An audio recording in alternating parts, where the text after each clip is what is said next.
Bon, ben on se retrouve aujourd'hui pour la deuxième vidéo de décryptage. Je vous avais dit, on va essayer de faire ça une fois par semaine. Et aujourd'hui, on va parler d'un peu autre chose. On va parler d'une ordonnance, d'une loi donc, qui pour moi est super importante. C'est la lutte contre les loyers abusifs. À Bruxelles, on a voté, c'est un travail qui s'est étalé sur 4 ans, une nouvelle loi pour encadrer les loyers, pour fixer un cadre, pour s'assurer que vous payez un loyer juste pour le bien que vous louez. C'était ça l'objectif. Ça a été un très très long travail et cette ordonnance, elle rentre en vigueur le 1er mai. Donc ici cette semaine, et c'est pour ça que je voulais qu'on en parle. Et d'autant plus que ça a été passionnant parce qu'au Parlement bruxellois, la droite y a été de tous les arguments pour nous expliquer que surtout il ne fallait pas s'assurer d'un loyer juste pour les habitants, les Bruxellois et les Bruxelloises, alors que je pense que c'est ce que tout le monde attend, et on va décrypter ça ensemble.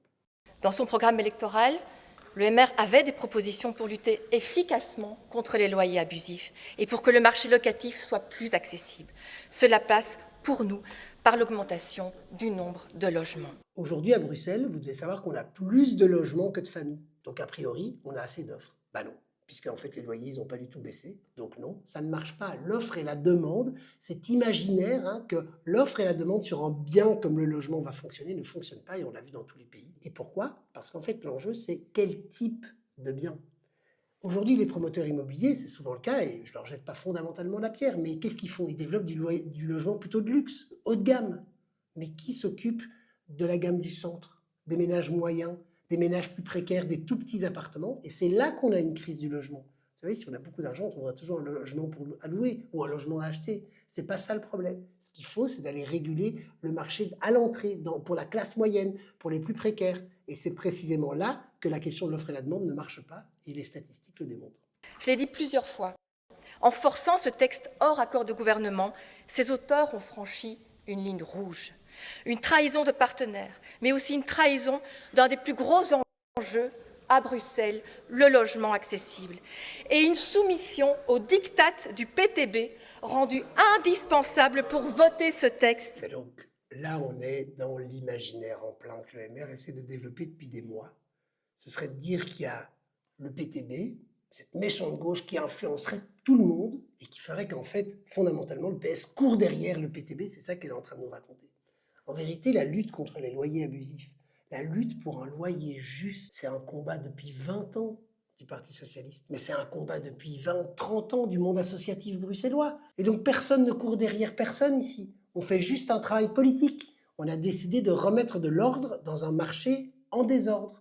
Et oui, ce qu'elle dit avant est juste aussi. Bien sûr qu'il faut faire ça avec attention. Bien sûr qu'il faut faire ça avec modération. Il ne s'agit pas non plus de créer une situation de telle manière à ce que plus personne ne construise ou rénove son bien. Parce qu'alors évidemment, les locataires ils vont en payer le prix demain, il y aura encore moins de logements, ou le logement sera de moins bonne qualité. Mais ce n'est pas du tout ça qu'on fait ici aujourd'hui. On a trouvé cet équilibre, et ce n'est pas moi qui le dis, c'est le Conseil d'État. Le Conseil d'État a dit une chose assez simple, il a dit l'ordonnance, la loi qu'on a votée ici, elle est équilibrée entre les droits du propriétaire et les droits constitutionnels du locataire. Banaliser le PTB dans notre Parlement, ce parti extrême, incapable de défendre les valeurs de notre démocratie libérale face au régime communiste, qui attise les contestations sur la base de simplisme et polarise notre société. En fait, ici, elle est en train de tout mélanger. On peut porter des critiques sur le PTB, j'en porte aussi. Mais elle est en train de cacher le débat. Le vrai débat, c'est quoi? C'est parler des loyers justes. C'est de savoir qui veut ou pas légiférer pour que les Bruxellois et les Bruxelloises aient un loyer juste. Et elle est en train de nous faire toute une histoire pour en fait pas montrer qu'ils ne veulent pas s'occuper des loyers justes. Et je ne dis pas qu'aujourd'hui, il n'y a pas les députés MR qui trouvent le combat dans le loyer juste correct. Je dis juste que l'appareil du parti, le mouvement réformateur, il n'arrive pas à concilier sa tension entre il faut protéger les investisseurs et il faut protéger les locataires bruxellois. Nous, on a choisi. On veut protéger les locataires bruxellois pour qu'ils aient un loyer juste, un logement de bonne qualité, et on veut continuer évidemment à permettre aux investisseurs de venir acheter des logements, les transformer, les rénover. On a besoin de la construction de logements, on a besoin de rénovation de logements, mais on a besoin que ça soit fait de manière correcte. Correcte pour un investisseur, mais surtout à la fin, correct pour un Bruxellois qui doit se loger. Ça, c'est ça l'enjeu, et c'est à ça qu'on a essayé de répondre avec cette ordonnance. Lors de la troisième et de la dernière séance d'audition, un débat très technique s'est articulé autour de l'échantillon nécessaire pour rendre la grille suffisamment fiable et représentative du marché locatif bruxellois. Alors, il y a débat. Moi, honnêtement, je n'ai pas la technicité nécessaire pour en débattre. Est-ce que c'est 3 000, 15 000, 30 000, l'échantillon indispensable? Je ne sais pas. la personne qui a été invitée à se prononcer sur cette question, M. Périeux, semblait convaincu qu'un échantillon de 3000 suffisait. La personne qui a été invitée, c'est un chercheur scientifique d'une université. Et vous allez comprendre juste dans la suite pourquoi est-ce qu'elle la présente comme ça, pourquoi est-ce que Joëlle Maison présente le chercheur comme ça, parce que ce qu'elle est en train de faire, c'est d'essayer de discréditer son message. Et la meilleure manière de commencer à le discréditer, c'est d'oublier de rappeler qu'en fait, la personne face à soi, c'est un scientifique. C'est quelqu'un qui a étudié la question selon une méthode claire et précise, celle de la méthode scientifique. Mais écoutez la suite. La question est pendante, mais en tout cas, il nous semble important de ne pas nous perdre dans des débats trop techniques que la plupart d'entre nous ne peuvent pas suivre sérieusement, et d'écouter plutôt notre bon sens. Mais du coup, le bon sens de qui ou de quoi? Parce que quand on compare la science et l'opinion, alors ça veut dire qu'une personne, Madame Maison ici, elle peut opposer un argument à quelqu'un qui a fait une étude. Mais c'est son bon sens à elle. Mais mon bon sens à moi ou ton bon sens à toi, c'est quoi? C'est de dire qu'on a droit à avoir un loyer juste. Ben, son bon sens à elle, c'est manifestement de ne pas vouloir être d'accord avec ça. Et là, on a une tension. C'est-à-dire qu'à force de comparer les opinions et une méthode scientifique, en fait, on mélange tout et on ne sait plus ce qui est juste, on ne sait plus quel est le débat, et je pense que c'est très grave. En 2025, à l'analyse de l'offre de logement présentée sur des plateformes comme ImoWeb, ImoVlan, Logikimo, 95% des annonces dépassent de 20% leur loyer de référence. Mais du coup, en fait, qu'est-ce qu'on fait dans cette ordonnance? C'est peut-être le bon moment dans cette loi pour en parler. Parce qu'on a essayé de faire, c'est qu'on a mis une grille des loyers qui permet un petit peu de fixer le cadre. C'est-à-dire qu'a été analysé le marché, on a été regarder ce que valaient les prix du marché, et on a fait des moyennes. Et on dit, dans ce quartier-là, ton bien, il vaut, avec telle et telle caractéristique, un nombre de mètres carrés, nombre de chambres, et ainsi de suite, il vaut plus ou moins autant. Du coup, c'est quoi l'enjeu? C'est que si tu dépasses de 20% ce loyer de référence, donc si tu es 20% plus élevé que ça, alors on dit que ton loyer, il est présumé abusif.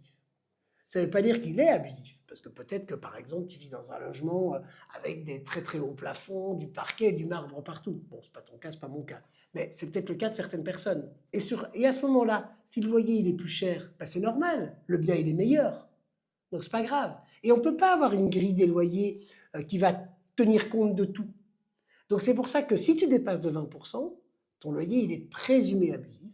Et ça veut dire que ça enclenche la procédure qui te permet, si tu es dans ce cas-là, d'obtenir une réduction de loyer à terme décidée par le juge. Et tu vas te faire accompagner pour ça par des associations. Et puis il y a un organe qu'on appelle la commission paritaire locative qui va, et c'est aussi important pour toi pour savoir si c'est juste ou pas ta demande, rendre un avis, on va dire si oui ou non ton loyer il est considéré comme abusif. Et cette commission, justement, elle va aller regarder tous les détails que la grille ne peut pas prendre en compte. Est-ce que tu as du marbre, est-ce que tu as du parquet, et ainsi de suite. Et ça va permettre d'éviter des excès, parce que c'est vrai qu'il ne faut pas non plus que des locataires exagèrent, mais ça va surtout permettre de ramener de la justesse dans le marché. On a plein de logements qui aujourd'hui sont de qualité assez médiocre. Par exemple, ta toilette et ta salle de bain, elle est juste derrière ta cuisine, ou elle est encore à l'intérieur, ou elle est dehors.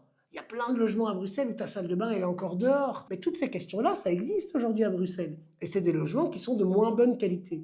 Ça, c'est pas grave que ça existe, mais ça veut dire qu'il faut que le loyer il soit en cohérence avec cette qualité. Il faut qu'il soit plus bas. Et aujourd'hui, ce n'est pas le cas. C'est à ça qu'on veut s'attaquer. On veut réamener de l'ordre dans le marché pour tous ces biens qui sont de moins bonne qualité intrinsèquement. Et ça, on a besoin de cette grille, et puis on a besoin de la procédure. Ce qu'il essaie de faire ici, c'est de discréditer cette grille. Parce que lui, il s'intéresse à quoi? Il s'intéresse à tous les biens de super qualité. Les biens qui sont sur ImoWeb, qui sont de top qualité, qui sont tout neufs souvent même, ou qui viennent être mis sur le marché. Mais ces biens-là, mais c'est pas grave s'ils sont au-delà de la grille, parce qu'ils sont de meilleure qualité que les autres. Mais ce dont on veut s'assurer, c'est que sur l'entrée de la gamme, sur le milieu de gamme, pour la petite classe moyenne, eh bien là, que les gens payent le juste loyer pour le bien qu'ils aient. C'est ça notre objectif, et donc c'est normal qu'il y ait des biens qui soient au-dessus du loyer de référence. C'est pas du tout un argument, et pourtant c'est ça qu'il a essayé de nous expliquer par A plus B pendant toute cet après-midi-là. Mais lorsqu'on fait ça, et qu'on ne s'assure pas que la grille soit effectivement représentative du marché, on a un outil qui est disproportionné. Et donc c'est vrai ce qu'il dit, c'est que puisque la procédure se base sur cette question de la grille, pour savoir si un loyer est présumé abusif ou pas, la grille elle est super importante. Et donc il faut savoir si la grille elle est correcte. C'est pour ça qu'on a fait des auditions. Et on l'a fait 3 fois des auditions, on a invité plein d'experts différents, plein de scientifiques, qui nous ont démontré qu'en fait la grille, elle était cohérente par rapport au marché. Elle était juste, c'était pas n'importe quoi. C'est vrai que les biens, ils datent d'il y a quelques années, et alors on peut très facilement dire, hein, c'est l'heure du bon sens de Joël Maison tout à l'heure, que bah oui, mais si les biens sont il y a trop longtemps, alors évidemment que la grille est trop basse. Ben non, parce qu'entre-temps, on a indexé les prix des loyers à l'intérieur de cette grille pour tenir compte de l'évolution du marché. Donc en fait, les experts, ils nous ont démontré, ils ont montré les graphiques, et je peux vous les mettre en annexe de cette vidéo, ils nous ont démontré que la grille d'aujourd'hui, elle est bien tout à fait cohérente avec le marché d'aujourd'hui. Mais comme le seul argument que la droite a pour dire « non, mais nous, on veut bien s'occuper des loyers juste pour les Bruxellois, mais le problème, c'est l'outil », ben, c'est leur seule manière de dire. Le problème, c'est l'outil.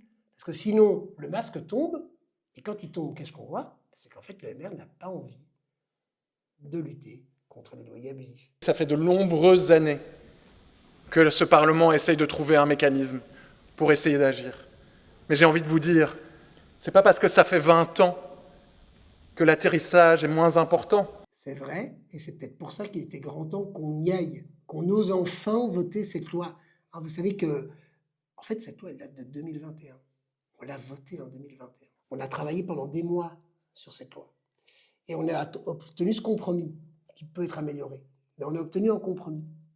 Ce qu'on a essayé de faire ici, et qui marche à partir du 1er mai, c'est qu'on va mettre en œuvre la partie contraignante, c'est-à-dire la partie où un locataire aura le droit d'obtenir une réduction de loyer si le loyer est trop cher. Jusque-là, il y avait la grille, il y avait déjà la commission paritaire locative, mais si ton loyer était considéré comme abusif, en fait, voilà, on disait, oui, votre loyer est abusif, et si le propriétaire refusait de baisser ton loyer, tu n'avais pas d'autre moyen. Il faut quand même se rendre compte. Donc on avait tout un cadre législatif. Si ton logement effectivement a bien un loyer abusif, la commission paritaire locative te disait, oui, vous avez un loyer abusif, et il est abusif d'autant, il faudrait peut-être réduire le loyer de 150 € par exemple. Je dis ça pas au hasard parce qu'il y a eu un cas justement. Et si le propriétaire refusait, le locataire, il n'avait pas d'autre choix. Il était coincé. Ce qu'on fait maintenant, à partir du 1er mai, c'est que dans un cas comme ça, vous allez pouvoir aller auprès du juge de paix pour demander que le juge de paix ordonne la réduction du loyer. Et ça change tout. C'est-à-dire qu'on crée un nouveau droit, un vrai nouveau droit que vous allez pouvoir faire valoir auprès du juge si oui, votre loyer est effectivement abusif et que votre propriétaire, il n'a pas envie de l'entendre et qu'il reste borné à ne pas vouloir accepter de diminuer son loyer. Donc oui, il était grand temps, et oui, ça a été beaucoup de débats, c'est clair, mais maintenant il fallait y aller, parce que sinon, en fait, on n'allait jamais créer ce nouveau droit pour les Bruxellois et les Bruxelloises. Voilà, on arrive au bout, j'ai essayé de prendre le temps d'essayer de vous décrypter un peu tout ça, parce qu'en fait, c'est les discours qu'on entend super souvent de la droite, de dire « oui, mais je suis pour donner des nouveaux droits aux gens, mais pas comme ça ». Alors, il faudrait en fait qu'ils nous expliquent comment est-ce qu'ils veulent le faire. Et ici, dans tout ce débat, la seule chose qu'on a entendue, vous l'avez vu, c'est que la grille n'était pas correcte, qu'on allait trop vite, qu'on n'avait pas écouté les gens. En fait, c'est pas vrai. D'abord, je vous ai expliqué qu'on avait fait les 3, mais surtout, c'est quoi votre solution? C'est quoi la solution du MR et des autres partis de droite pour assurer un loyer juste aux Bruxellois? En fait, ils n'en ont pas. Et c'est pour ça qu'ils se cachent derrière tous ces arguments. Donc voilà, j'ai essayé de vous rendre ça le plus clair possible. J'espère que ça vous a plu. N'hésitez pas à mettre un petit like, à suivre la vidéo. Et puis surtout, on va essayer de continuer ça, vous et moi, dans les semaines qui viennent. Donc à tout bientôt. Ciao!